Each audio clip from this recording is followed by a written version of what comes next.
এই গ্রীষ্মকালে অবশ্যই পুদিনা পাতা ব্যবহার করুন। পুদিনা পাতার অনেক উপকারিতা আছে।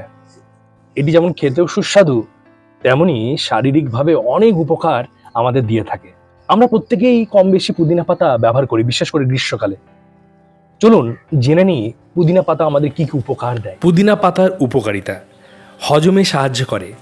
পুদিনা পাতা হজমের সমস্যা, গ্যাস্ট্রিক এবং বদ হজমের সমস্যা দূর করতে সাহায্য করে। তার সঙ্গে ঠান্ডা ও কাশির উপশমে কার্যকরী। যাদের প্রায় ঠান্ডা লেগে যায় তারা প্রত্যেক দিন পুদিনা পাতা ব্যবহার করতে পারেন। তার সঙ্গে মুখের দুর্গন্ধ দূর হয়। পুদিনা পাতা চেবালে মুখের দুর্গন্ধ দূর হয়। মুখের ভেতরে থাকা ব্যাকটেরিয়া কমে যায়। স্কিন ও চুলের যত্নে পুদিনা পাতার রস অত্যন্ত উপকারী।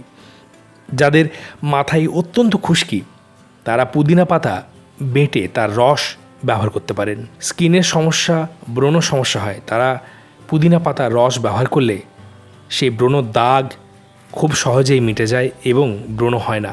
তার সঙ্গে হজম ক্ষমতা বৃদ্ধি করে, ওজন কমাতে, অতিরিক্ত মেদ কমাতে অত্যন্ত উপকারী। মানসিক চাপ কমায়। যারা অত্যন্ত মানসিক চাপ নিয়ে নেন তারা প্রত্যেক দিন শরবতের সাথে বা চাটনি করে যদি পুদিনা পাতা খান তাহলে অত্যন্ত উপকার পাবেন। পুদিনা পাতা সম্পর্কে জেনে আপনাদের কেমন লাগলো অবশ্যই জানাবেন এবং ভিডিওটি অনেক অনেক লাইক, শেয়ার, কমেন্ট করে দেবেন। Thank you.